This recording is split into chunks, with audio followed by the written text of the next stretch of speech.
Existe um conceito fundamental para entender a Odisseia. Esse conceito é chamado de Xênia.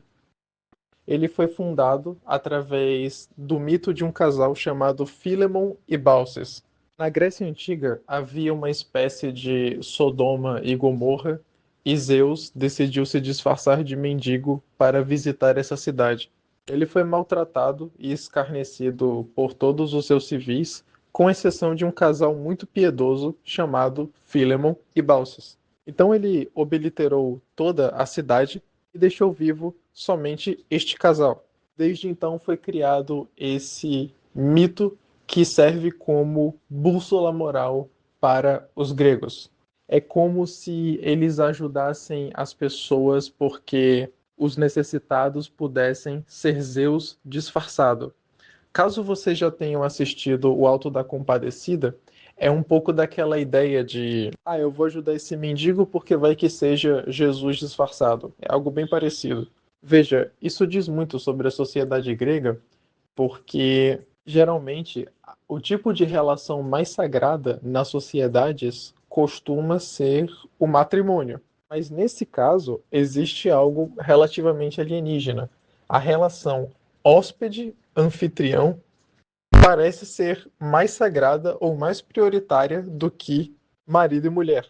Tanto que ela é justamente regida pelo maioral do Olimpo, o maior de todos os deuses, Zeus.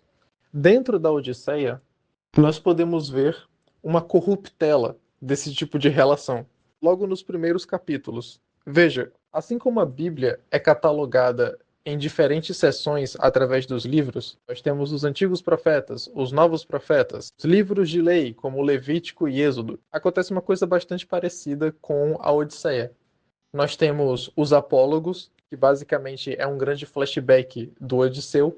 Nós temos a Telemáquia, que são os 4 primeiros cantos que fala sobre a história do Telêmaco, filho de Odisseu, e por aí vai. Os principais corruptores da Xênia são 2. Os 108 pretendentes de Penélope e Polifemo, o ciclope de Poseidon. Os pretendentes, eles não apenas dilapidavam o patrimônio de Odisseu através de beber vinho excessivamente e comer os bois e os porcos de maneira imoderada, mas eles também corromperam a Xênia a partir do momento que zombaram dos deuses. Veja, Telêmaco estava numa situação cinzenta. Ele era o equivalente a um apátrida nos dias de hoje, alguém que não possui uma pátria. Em que sentido? No sentido de que nós fomos acostumados a ter uma visão medieval das coisas. Então nós já imaginamos que se um rei morre, o seu filho, que tem a sua linhagem sanguínea, imediatamente assume o trono. Mas nos tempos gregos não era assim que funcionava. É justamente isso que Atena, de olhos de coruja, vai avisar viajando para Ítaca. Ela fala: Telêmaco, o seu único lastro com Odisseu é o oikos. Oikos que justamente deu até origem à economia. Ou seja, o seu único lastro com o seu pai é basicamente a questão material, o que ele deixou de bens e heranças. E você não está pronto ainda para atuar como homem, nem como assassino dos pretendentes. Você antes precisa se tornar homem. E aí, Atena, ela fala do Kleos, que basicamente é o poder cívico. Os pretendentes, ao comer e beber das posses de Odisseu, eles estavam apagando o único resquício, a única ligação e memória que Telêmaco poderia ter do seu pai. A Penélope, muito piedosa, possuía um grande cofre com diversas relíquias. E isso era um hábito da época. A família meio que tinha uma espécie de grande sala com os tesouros familiares.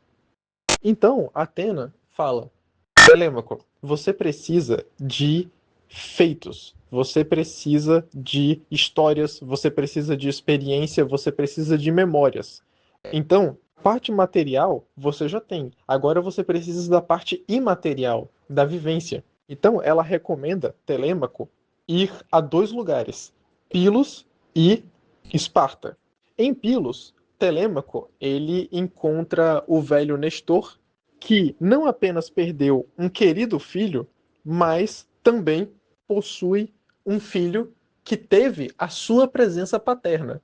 Então, nós já conseguimos observar os paralelos de Telêmaco, que não teve nenhuma presença, em relação a Pisistrato, o filho de Nestor, que teve presença paterna. Você vê que um é hesitante, titubeia, é inseguro, ao passo que Pisistrato é certo de si. Ele não duvida. Então nós já temos um paralelo do que o Telêmaco poderia ter sido com uma presença paterna. E não apenas isso. Pilos tem uma ligação aquática. É diretamente vinculada a Poseidon, essa cidade. Então nós observamos eles fazendo sacrifícios bovinos e preces a Poseidon. Poseidon esse que basicamente ferra Odisseu. Então nós já temos uma construção do que vai se desenrolar.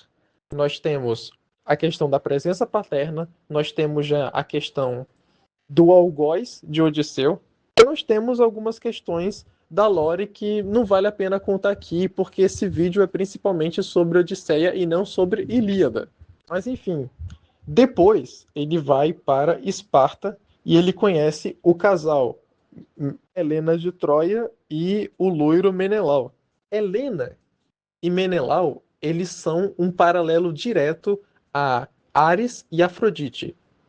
Um é um guerreiro marciano e a outra é uma mulher dócil e venusiana. Então, é muito fácil se lembrar desse casal quando se traça esse paralelo com esses dois deuses. Agora, nós temos justamente uma parte muito curiosa, que é, antes que Telêmaco vá para Pilos e para Esparta, ele, primeiro, precisa descansar e, segundo, precisa tomar alguma atitude. Então, qual é a primeira atitude que ele toma sendo guiada por Atena, a deusa da sabedoria? Ele convoca uma assembleia e funciona da seguinte maneira: todo mundo se junta, faz um círculo e fica com o cajado da fala. Ou seja, estamos aqui numa assembleia, eu conversando com você. Se eu quiser que você fale, eu pego o cajado e dou para você o cajado da fala. Enquanto você tem esse bastão, você tem o direito de falar até que você entregue ele para uma outra pessoa. Telêmaco, ele monopoliza o bastão da fala, ele explica a sua situação. Não é apenas que ele é alguém que não tem feitos e experiência e vivência. Não é apenas que ele é alguém que está sendo sustentado pela herança paterna. A situação é muito mais complexa. Porque quando uma mulher está sozinha, ela geralmente fica com um guardião, chamado de Kyrios. Mas como é que Telêmaco vai ser o guardião da sua mãe, se ele nem homem é ainda? Então, a solução mais lógica e racional seria, segundo a ética da época, como eu ainda não sou homem, eu vou entregar a minha mãe para o pai dela, ou seja, o meu avô. Mas, se Telêmaco entregasse a sua mãe, Penélope, para o seu avô, ele iria fazer com que Penélope se casasse com outro, que não fosse Odisseu. E isso iria atrair as Fúrias. As Fúrias nada mais são do que entidades responsáveis pela vingança e reparação familiar. Existe um conceito um pouco parecido na China, chamado piedade filial. Basicamente, se o Telêmaco não fosse um filho filial, ele iria atrair desgraça sobre si. Por outro lado, ele não tinha a capacidade e o poderio para governar e cuidar da sua mãe. Então, Telêmaco, se sentindo encurralado, ele começa a lacrimejar no conselho e, ainda segurando o bastão da fala, ele diz que os deuses estão com ele. E nesse momento ele invoca Nêmesis, a deusa da vingança, ele invoca Zeus e também as próprias Fúrias. Ou seja, basicamente o Telêmaco faz um grande apelo emocional ao divino. Ele diz: sim, vocês estão me encurralando, sim, vocês estão vencendo, mas isso não é o ponto final. Esse não é o decreto último da realidade. Existe uma questão imaterial e divina que está conspirando ao meu favor. E ele vai lá e cita numerosas entidades, cada uma atribuindo o seu devido papel. E para colaborar com esse discurso, aparecem duas águias, e essas duas águias elas começam a brigar entre si, Uma fura o olho da outra, elas se agarram, ficam engalfinhadas e começam a pender para a direita. Então aparece um velho chamado Aliterces. Aliterces, ele tinha ganhado o status de doidinho da praça. Ele era um velho caduco que ninguém levava muito a sério. E ele basicamente diz: olha, a águia é o pássaro de Zeus. E quando nós temos duas águias agindo dessa maneira assim, não é um bom presságio. Eu acredito que vocês deveriam ouvir as palavras de Telêmaco. Então, os pretendentes, principalmente Antino e Euríloco, eles começam a debochar do velho e a debochar até mesmo da divina providência. Qual é a grande questão disso tudo?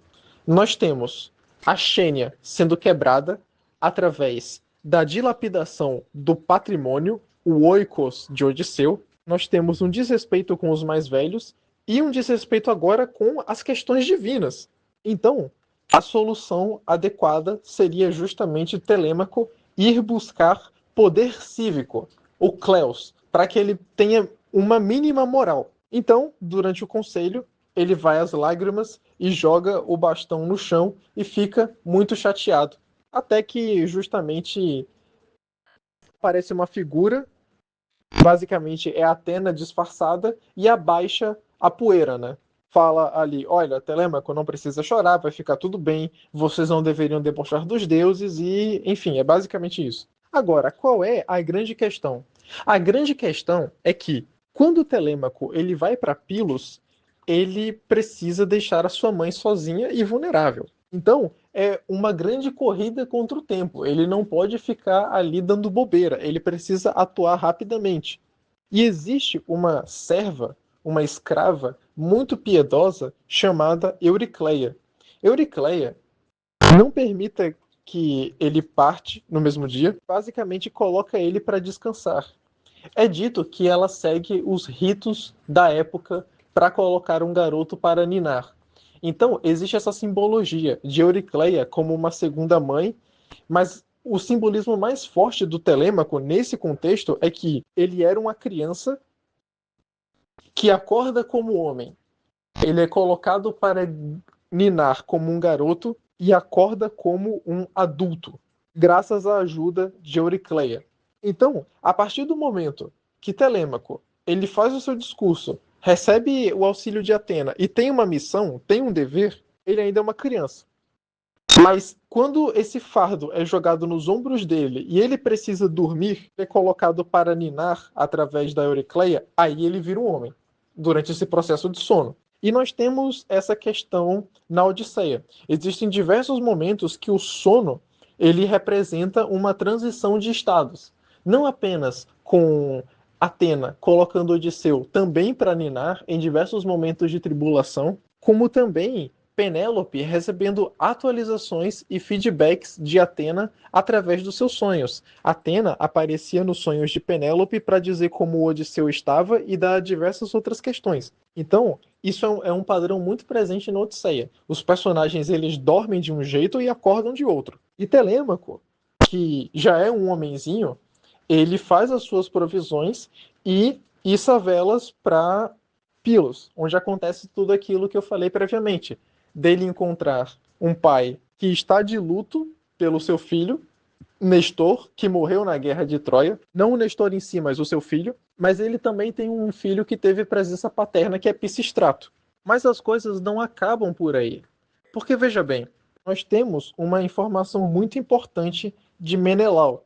Menelau, ele soube dessa informação através de um servo de Poseidon, um cara chamado Proteu. Proteu, ele tem a capacidade de shape shifting. Ele consegue mudar de forma. Então ele vira um peixe, ele vira vento, ele vira água, ele vira várias coisas. Então é muito difícil você encontrar ele com uma forma humanoide, né? Com ele solidificado. É como se ele tivesse em todo lugar.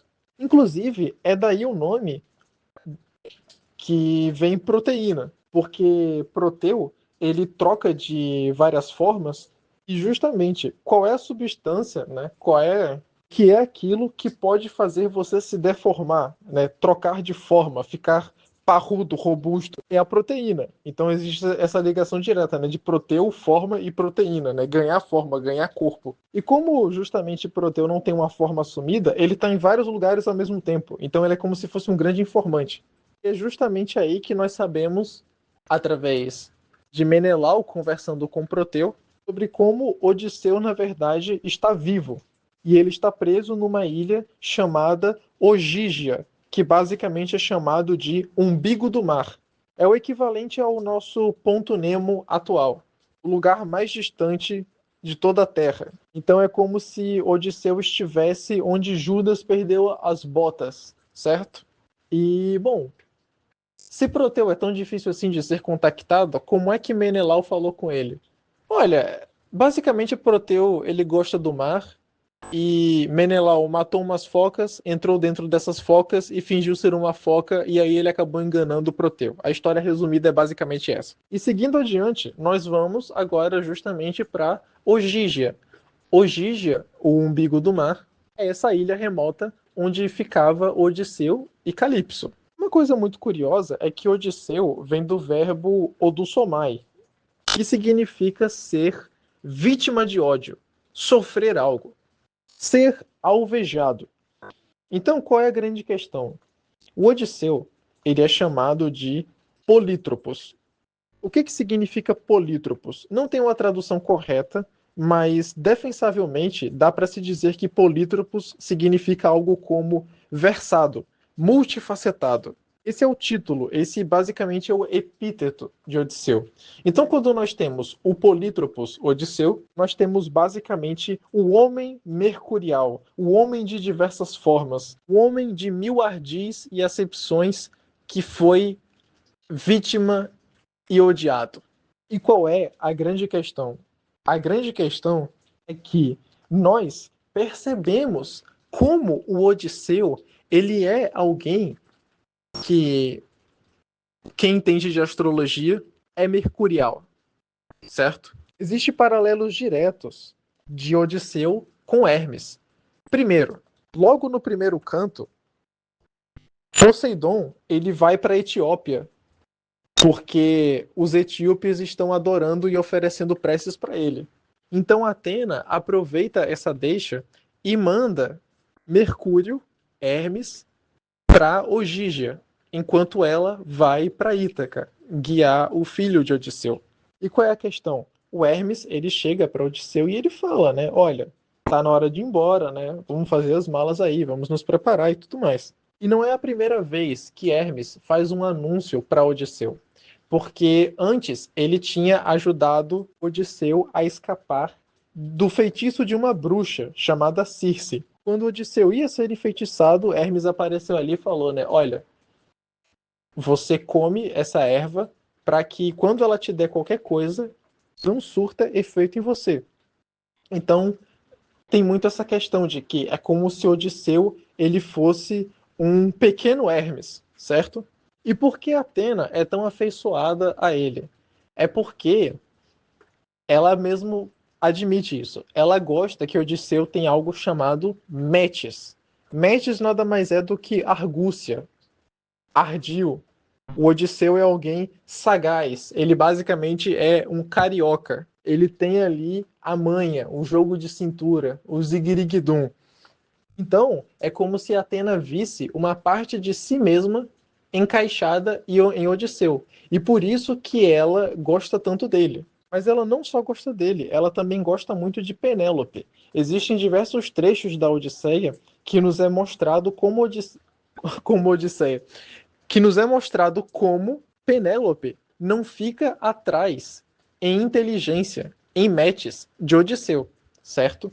Ou seja, quando nós temos Calipso, uma divindade, flertando com Odisseu, Calipso ali falando, né? Ah, Odisseu, fique comigo. Você vai ter a imortalidade. Nós vamos ficar juntos aqui. Eu vou fazer o que você quiser. Odisseu ele fala, né? Ah, não. Eu prefiro a minha Penélope. Eu sei que ela vai estar velha, eu sei que ela vai estar acabada, mas eu quero morrer. Eu quero ser humano. Eu prefiro o finito. Eu não quero a vida eterna. Uma das razões pelas quais o Odisseu ele prefere a Penélope é porque eles são farinha do mesmo saco. os dois são um casal de matches. Eles são um casal inteligente, ardiloso, trapaceiro, que dá rasteira. Eles são um casal de sagacidade, certo? E existem muitos detalhes que são geralmente deixados de lado. Não apenas com a Penélope enganando e mentindo para os pretendentes umas 2 vezes, mas também nós temos o truque clássico, né, da mortalha do sudário de Laertes, onde ela justamente fazia o que todo mundo já sabe, costurava de dia e desfazia de noite. E só conseguiram descobrir isso por causa de uma escrava. Uma escrava que traiu Penélope e avisou para os pretendentes. Ou seja, só descobriram do plano dela por causa de uma traição, de uma apunhalada nas costas, porque senão ela ia estar costurando o sudário até agora e ninguém ia perceber, né? Então existe essa questão de que Odisseu ele prefere a sua semelhante do que justamente essa mulher divina e sensacional que é Calipso. E quem vai justamente servir de ponte, de arauto, o anunciador disso tudo, é o Hermes. Então a Atena ela tem um plano bifacetado. De um lado nós temos pai e do outro nós temos filho. Ela guia o filho, Hermes guia o pai. O pequeno Mercúrio é guiado pelo grande Mercúrio e Atena ela faz de Telêmaco um homem para que ele esteja pronto para o grande desfecho, né? Que basicamente é o genocídio dos pretendentes. E como é que ela faz isso? Justamente, Esparta tem um caráter marcial, né? Tem um caráter bélico, tem um caráter de guerra. Eu não preciso explicar isso, né? Ou seja, para que o Telêmaco vire um homem, ele tem sim a questão da força, ele tem sim a questão marcial, por isso que ele vai precisar ir para Esparta, mas ele também tem uma questão que vai além disso, que é justamente em Pilos. E note que primeiro ele vai para Pilos e depois ele vai para Esparta. Ou seja, ele não precisa primariamente de violência, ele não precisa primariamente de força bruta, ele precisa de outras questões, certo? Agora, o que ele aprende em Pilos é algo mais difícil de ser decifrado. Tem uma questão religiosa em Pilos, também tem uma questão intelectual e também tem uma questão cívica. Religiosa porque eles estão oferecendo preces a Poseidon. Cívica porque lá ele aprende uma pancada de coisas. Não apenas a, sei lá, montar um arco, mas também outras coisas que, enfim, ensinam você a ser um ser humano funcional, sabe? Quando você aprende a diferença de crédito para débito, quando você pega um ônibus sozinho pela primeira vez, quando você usa o fogão sem a supervisão dos pais. Pronto, basicamente ele faz isso em Pilos, né? Dado as devidas proporções. Então, enfim, tem esse caráter cívico, tem esse caráter religioso e tem esse caráter intelectual, porque o mar ele sempre teve essa conotação informacional, né? Proteu, ele era o grande fofoqueiro dos mares. O mar ele tem essa ligação com troca de informação, de diálogo, de comunicação, né, e tudo mais. O período das grandes navegações, né, vários comércios, vários produtos sendo trocados, né, então o Telêmaco ele vai primeiro para uma cidade aquática, uma cidade de Poseidon. Só depois que ele vai ali para porrada, né, para Lapada Seca, que é Esparta. Então, enfim. E aí, qual é a grande questão disso tudo? O Odisseu ele sai de Ogígia e ele vai parar na terra dos Feácios. Os Feácios eles também possuem uma ligação com Poseidon, mas isso fica para depois, porque no começo desse áudio eu havia falado, existem duas quebras da Xênia. A Xênia foi quebrada pelos pretendentes de Penélope, mas ela também foi quebrada por quem? Por quem? Por Polifemo, o ciclope de Poseidon. De que maneira? É muito simples. Quando o Odisseu ele chega na ilha de Polifemo, ele tem a opção de ir para dois lados. O lado esquerdo é onde tem os lotófagos. Os lotófagos são um povo comedor da planta da lótus. E por alguma razão, essa planta ela tem propriedades alucinógenas e também eles ficam entorpecidos, inebriados, como se eles ficassem drogados, sabe? E aí, os homens de Odisseu, eles começam a não querer mais voltar para casa, ficar ali só comendo planta. Odisseu pensa, não, deixa para lá. Aqui não tem nada para a gente explorar, vamos embora logo e vamos para o lado direito da ilha. Quando eles vão para o lado direito da ilha, é onde eles encontram os Ciclopes. De que maneira nos é apresentado o Ciclope? Veja, eles são apresentados como criaturas muito abençoadas. Por quê? Porque eles não precisam trabalhar, eles não precisam fazer absolutamente nada. Eles são quase que abençoados pelos deuses. Então, nos é dito sobre como eles comem bastante, têm abundância, não fazem nada o dia inteiro e são sustentados, basicamente, por uma questão divina. Ou seja, é como se, em certo sentido, eles fossem edêmicos, dado as devidas proporções. Eles estão ali no Jardim do Éden. São homens, são livres, têm de tudo do bom e do melhor, não precisam fazer absolutamente nada. E uma coisa muito curiosa é que existe uma nota editorial do Frederico Lourenço, um dos tradutores da Odisseia, que ele fala sobre como o Ciclope só depois ganhou essa conotação de gigante de um olho. Antigamente o Ciclope ele tinha uma conotação de alguém um pouco mais gordinho, com cara de bolacha, por assim dizer. Então, dá para se imaginar um Ciclope como alguém grande, sim, mas também, se eu não me engano, mesomorfo, né? Tem assim, parrudinho, robusto. Agora, como saiu disso para um gigante que só tem um olho, eu não sei. Saiu de um gigante para um gigante com um só olho, né? Não sei por que teve isso, mas enfim. Agora, a grande questão é a seguinte: o Odisseu, ele chega ali, ele vê os Ciclopes e ele pensa que, por causa da Xênia, por causa da regra divina de hospitalidade, o Polifemo vai receber bem ele. Não é isso que acontece. O Polifemo debocha da cara de Odisseu e come. Ele devora. Ele é um ciclope canibal. Ele engole e mastiga 2 dos seus tripulantes. Aí acontece já tudo aquilo que nós já sabemos, né?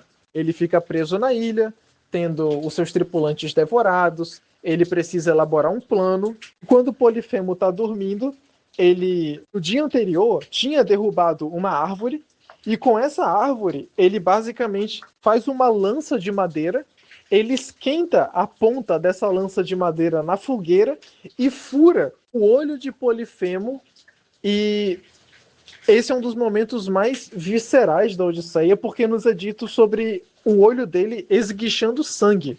Então, também gosto de imaginar que não era o Odisseu sozinho segurando uma lança de madeira. Eu gosto de imaginar que eram justamente vários homens ali, uma tripulação inteira, segurando, né, um tronco largo de árvore ali para furar o olho de um gigante. Mas a grande questão é a seguinte: apesar dessa descrição meio edêmica, é muito curiosa, porque dentro da caverna, o Odisseu fala, né, sobre como tinha esterco, né? Tava tudo cagado ali, né? Cheio de merda para todos os lados, né? Então, assim, é um contraste interessante. E aí o Odisseu fica ali na merda, literalmente, durante um certo tempo, né? E acontece toda essa questão de que quando o Polifemo fica cego, ele começa a passar a mão nas ovelhas, e o Odisseu tem essa ideia, né? De que ele vai se amarrar, ficar ali preso debaixo da barriga de uma ovelha, para que o Polifemo passe a mão ali, né? Alise as costas, a lã da ovelha, e aí ele não perceba que tem uma tripulação secretamente fugindo da ilha dele, né? Enquanto ele está cego. Mas qual é a grande questão disso tudo? A grande questão disso tudo é que Odisseu estava na razão. Até agora. Polifemo foi muito escroto, acabou devorando seus homens, quando na verdade ele deveria ter recebido bem o Odisseu. E não foi por falta de recursos, porque justamente os Ciclopes eles eram ali abençoados pelos deuses, eles tinham ali uma ilha farta, então Polifemo ele foi mal, ele foi errado nessa situação. Mas qual é o ponto disso tudo? O ponto disso tudo é que quando Odisseu finalmente consegue escapar, existe uma cena muito engraçada dos dois trocando ofensas, né? Então nós temos ali o Polifemo, né, xingando o Odisseu de covarde. Aí o Odisseu fala: ah, você só tem um olho, mas mesmo se tivesse dois, erraria. Uma pedra. Aí ele vai lá, pega uma pedra, joga, quase por um tris não acerta o navio de Odisseu e a tripulação dele fica aborrecida, né? Ela até fala: você tá maluco, cara? Vai que essa pedra acertasse na gente, né? E Odisseu continua provocando Polifemo e Polifemo continua xingando Odisseu ali. Não lembro exatamente do que eles dizem um pro outro, mas é muito engraçado essa troca de ofensas. Mas no final, o Odisseu ele fala, né? Diga que quem furou o seu olho foi Odisseu, filho de Laertes. E é nesse momento que Odisseu ele perde a razão. Polifemo pede para Poseidon amaldiçoar Odisseu e ele de fato é amaldiçoado. De que maneira? Ele vai chegar em casa, já que ele não pode ser morto, mas ele vai perder todos os tripulantes e vai estar todo lascado. Dito e feito, acontece, o resto é história, né? Mas a grande questão é basicamente essa. Odisseu ele estava com a razão. E se ele não tivesse se vangloriado, gritado o seu próprio nome, ele teria chegado em casa tranquilamente. A falta de hospitalidade de Polifemo foi devidamente punida quando ele teve o seu olho furado. Mas o Odisseu, ele não se satisfez com essa punição. Ele quis se vangloriar. E aí, quando entra o orgulho em jogo, é quando ele é devidamente punido, certo? E agora que eu percebi que tá chovendo, então eu acredito que eu gravei esse áudio inteiro com som de chuva. Eu não sei como é que vai ficar na gravação, mas eu também não vou regravar, vai ficar assim mesmo. Espero que o som da chuva não incomode. Nós também podemos traçar um paralelo direto do Odisseu com Caim, da Bíblia mesmo, né? Dado as devidas proporções. Se fica mais fácil de entender, dá para você traçar esse paralelo. Por quê? Porque o Odisseu, ele é um andarilho, ele é um peregrino, ele é um errante, ele vai de um lado para o outro, ele fica zigue-zagueando, assim como o Caim. E ele também tem um certo estigma, certo? Assim como o Caim recebeu a marca, o Odisseu ele é alguém estigmatizado. Porque quando ele vai para a terra dos Feácios, nós temos várias pessoas que têm nau no nome, né? Esse nau está relacionado à navegação, né?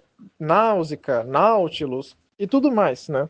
Esse prefixo nau, ele tem uma conotação aquática, né? Uma conotação marinheira, por assim dizer. Ou seja, o Odisseu, ele basicamente vai parar numa ilha que vive de água. É basicamente devota a Poseidon. É a ilha das embarcações e dos navios.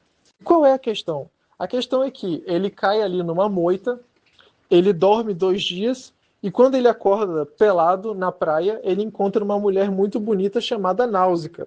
Náusica é filha do rei, e é a partir daí onde entra a astúcia de Atena. Atena aparece ali para o Odisseu e fala: olha, quando você chegar na corte, você se joga nos pés da esposa do rei. Por quê? Porque mulher tem um coração mais mole que homem. Então, assim, como ela, sendo uma esposa, tende a ser misericordiosa, você se joga primeiro nos pés dela pedindo ajuda, porque aí ela vai se compadecer e o marido não vai alegar os pedidos dela. Eu não estou zoando. É exatamente esse o argumento que a Atena usa para poder orientar Odisseu. Aí ele, guiado por Náusica, essa princesa, vai ali para a corte, se joga nos pés da esposa do rei, né? E qual é a grande questão disso tudo? A Ilha dos Feácios, ela é muito distante de tudo. Então ela tem também um status de neutralidade, sabe? Da mesma maneira que a Mongólia fica entre a Rússia e a China e atua como um território neutro, é como se essa Ilha dos Feácios ela fosse estranha, ela fosse uma espécie de intermediadora entre as coisas da Grécia, as coisas de Troia, as coisas de Esparta, de Atenas, entende? Então é uma ilha que é aquática e tem um status de neutralidade. E qual é a grande questão? A grande questão é que, de fato, eles acabam se compadecendo da situação de Odisseu e eles montam um navio para ele voltar para Ítaca. Existe uma nota editorial do Frederico Lourenço, o tradutor de Odisseia, onde ele diz que é muito estranho essa situação que aconteceu com Odisseu, porque não é muito comum um rei não apenas dar um navio para você, mas ativamente te ajudar com as embarcações. Então nos é mostrado ali como o rei dos Feácios, ele fica carregando caixas e provisões que nem um escravo ali pro navio do Odisseu. Então assim, eles foram muito gente fina, os caras foram muito gente boa, eles deram assim uma moral absurda pro Odisseu, certo? Porque para um rei trabalhar que nem um escravo para ajudar um completo estrangeiro, isso não é pouca coisa não, certo? Claro que também teve a participação de Atena nessa questão, né? Mas é aí onde entra o estigma de Odisseu. Porque quando ele parte de navio, ele vai embora, aparece Poseidon e fala, né? Poxa, eu tinha vocês como os meus filhos. Vocês tinham navios velozes e todas essas questões por minha causa. E vocês ativamente, deliberadamente ajudaram o cara que eu tô perseguindo. Vocês ajudaram o Odisseu que acabou furando o olho do meu ciclope. Então eu vou transformar vocês em pedra. E basicamente esse é o grande desfecho que acontece com a Terra dos Feácios. Ela é basicamente toda petrificada pela ira de Poseidon. Por quê? É como se o- os feácios eles não fossem filhos filiais, né? Eles basicamente contribuíram contra o próprio pai. Eles acusaram a sua divindade paterna, ajudando um algoz, que basicamente é Odisseu, né? Que feriu o olho de Polifemo. Então é como se os feácios fossem simbolicamente irmãos do Ciclope, já que todo mundo ali era filho de Poseidon, né? Então eles falharam tanto com Polifemo quanto com Poseidon e por isso eles foram petrificados. Então, é basicamente isso, certo? Tem muitas coisas para serem destrinchadas ainda, né? Por exemplo, logo no primeiro canto, nós temos a história de um sujeito que morreu em Troia, mas um dos seus filhos é um dos pretendentes de Penélope, ao mesmo tempo que também um dos seus filhos, em Troia, acabou morrendo por causa do Odisseu. Então nós temos essa dualidade, né? Um pai que ao mesmo tempo que tem um filho que tenta roubar a esposa do Odisseu, outro filho acabou morrendo por Odisseu, né? Enfim, tem muitas subtramas e outras coisas que geralmente as pessoas deixam de lado na Odisseia, e essas coisas elas podem acabar sendo dissecadas, né? Eu espero, enfim, ter contribuído para interpretação de vocês nessa questão da Odisseia. Pretendo gravar mais vídeos sobre, dissecando outros cantos, explicando todas essas questões. Isso mesmo, por exemplo, da Euricleia, da Xênia e tudo mais, do Alicerces, da profecia, isso tudo é principalmente a Telemáquia, que são os 4 primeiros cantos. Mas nós temos também os apólogos, como eu falei anteriormente, o ato final da vingança, enfim, tem muitas coisas, tá? Enfim, espero que vocês tenham gostado, fiquem com Deus, e é isso. Obrigado para todos os que me ouviram até aqui.